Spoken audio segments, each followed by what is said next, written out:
Hey, Mike with Mike's Bags, and today I am reviewing the Boujee by Southwest Bag Company. Let's go ahead and dive in. We'll break this bag down, start with the materials. So let's start the Boujee. This is the back side of a pretty popular material. It's the fast side of the BG Viking, the Reynolds Pro Advantage. They flip it over, put it on the back side. It's the same slow side material you find on the Reynolds Fracture, Cornhole Scenario Cat 3, 724 WMD. It's the slower side of the material. The other side is kind of a 7-speed. This plays more like a 6, 6.5. I think it plays like a 6 in this bag. I really like the way it plays. Very controllable. So, you know, for me, I'm more of a slow bag thrower. I'm more of a control player. When I get a fast bag, I prefer to have this material over that other side because the other side, that 7-speed, is just a touch too fast for me. If you've been around with me for a while, you might have seen the review I did on the Hex, the Southwest Hex I reviewed. The Hex uses the other side of the material. It's a 7/9 bag. Everything else is the same. They just flip the slow side over. And the Hex, I mean, I threw it really well. I love the bag. It was a great fast bag. This, again, by flipping it over using the slower side of the material, it becomes slightly more controllable, and I really like the speedless better because if I miss the hole, there's still a pretty good chance it stays on the board. With that 7-speed, if I miss, more likely it's going off the back. And this material is very hole-friendly, even though it's a touch slower. So I just like this side better. So 6-speed on the slow side. Fast side is the Pro Sniper Deadhead Viper fast side, 9-speed. Great for pushing, collecting, crazy fast, slide the boarding conditions. So we're looking at about a 6/9 bag. Same exact two material combinations that you find on the Cornhole Scenario Cat 3 or the 724 WMD, even the Reynolds Fracture. It's you know, if you're familiar with Cornhole Scenario, like I said, the Boujee is the Cat 3, the Hex is the Sabotage. Right? The Hex is that 7/9 bag, the Boujee is a 6/9 bag. So hopefully that kind of gives you something to relate to. The fill in here, this is a mixed fill. I love the fill in here. Most of the time when companies make these faster bags, they put that flat fill, especially that flat disc. I hate that fill because I just don't like the way it hangs on the hole. I love this mixed fill. You know, it gives it enough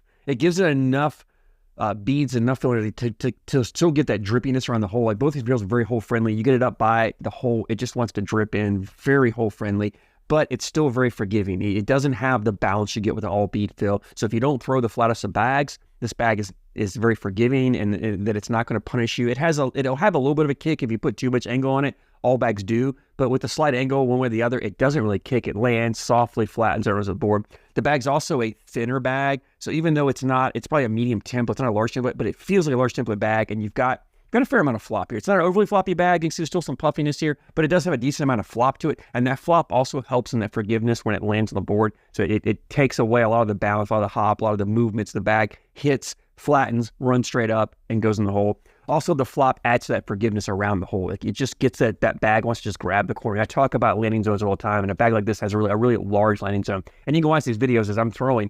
I'm putting bags in the hole, even though I'm not hitting the same spot every time. I'm missing a little bit here, left or right, whatever. As long as the bag gets up there and grabs that hole, it spins around, it comes right back in. If it doesn't come in, by some reason it sits there, it's very collectible. So I love the way the bag plays. If I were to throw a fast bag, if I were to design a fast bag, this is exactly what I would design. I love everything about this bag. I threw it really well. For me, again, I'm not a fast bag thrower. This is kind of the fast bag for me, if that makes sense. Let's go ahead and jump into playability on that as I'm kind of leading down that path. So playability-wise, this is a bag just designed to run the hole, really. It's not a bag. I mean, you can control this material. You can put a blocker up there. I may have threw a blocker a time or two. I don't remember. If I did, it wasn't intentional. But for me, this is a bag where I just want to run the hole. Put my 4 bags in, get my 12 points, and just outscore my opponent. Maybe I'm playing an opponent who plays a little bit slower bag, and I want a bag that I know I can just push through, keep the bag clean. You know, it's not a bag this is not a bag you're shaping a lot of shots with. You're not rolling and cutting and flopping with this. I mean, I'm not saying you can. If you can roll, if you're a good roll bagger, advanced roll bagger, you can roll any bag. For most of us, we're not rolling this bag. I love to throw cut shots. I can get a little bit of a cut on this bag, but you're not getting really harsh cuts with it. It's not really designed for that. But if there's a blocker up there, what I would do with this bag is really go more into the bully mode. If there's a blocker, I'm going to step out one side or the other and come in, bully into it, and then either leave my bag there, or if I go slick side, kind of bully it out of the way, drop mine in, and push their bag out of play. That's more the style I want to play with this bag as opposed to playing that dirty style game. Yeah, or if there's a bag in the way, I'm just pushing through it. Plenty fast enough on both sides to push. The bags, even though they're floppy, right? Even though they have some flop, they still have enough fullness that you can clip a corner and take it in. So if you happen to leave a bag hanging, again, I don't need to throw an aggressive cut. Right? If I have a bag hanging on the other side, I don't really throw an aggressive cut to come across and clip it. I can start in the middle, catch it, and it'll drop in it. It wants to drip in the hole. The bag is designed to drip in the hole. Both materials are very hole friendly. They don't have a lot of resistance, a lot of friction to them. You get this mixed feel. This bag just wants to go in the hole. You get it near the hole, it's going to go in, and that's what I love about it like this. And honestly, the day I went out to throw this, or the day I recorded this video, I didn't have the intention of throwing this bag. I actually was going to throw a different bag.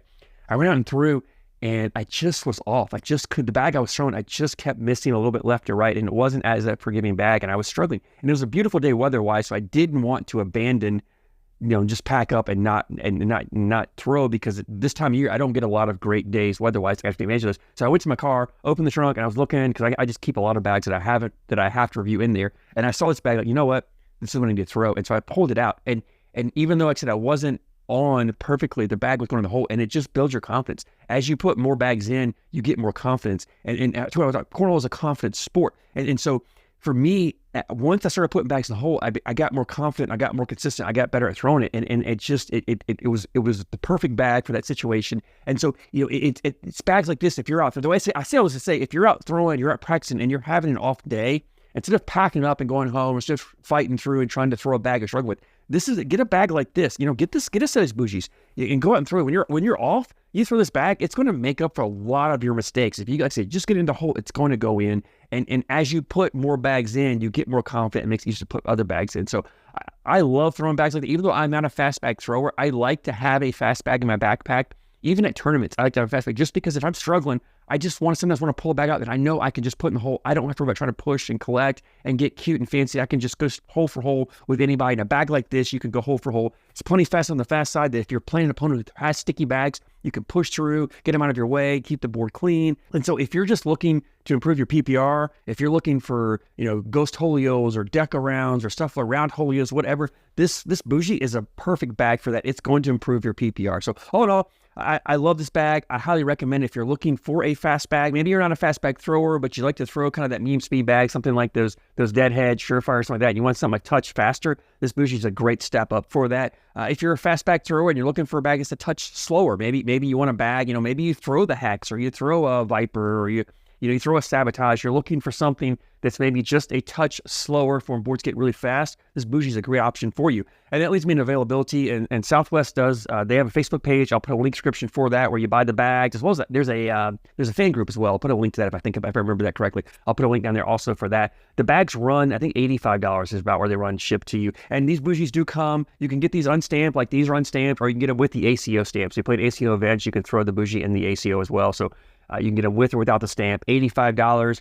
Southwest does custom designs. You can see here, so you can get a custom design whatever you want, as well as they do sometimes have stock designs or designs. They do drops or releases on their Facebook page, so make sure you follow them there. If you're looking for something that they may have, reach out to them, send them a message. If you're looking for something they may have in stock, or you have an idea of a design, they can definitely do that for you. I highly recommend them. I think for $85, and that's shipped to you, which is a phenomenal price. And I hope that's the right price. I was looking online. I forgot to ask. I was looking, that's kind of the price that they had for their most recent release. So it's right around that price range, shipped to you. Phenomenal price, high quality bag. Definitely recommend checking it out. Except if you're looking for a 6-9 speed bag, a bag that's kind of fast but has a little bit of control to it, this Boujee is definitely what you're looking for. If you throw them, I love your feedback. Always love hearing your opinions, what you like, what you don't like. I thank you guys so much for support, and I thank you for watching.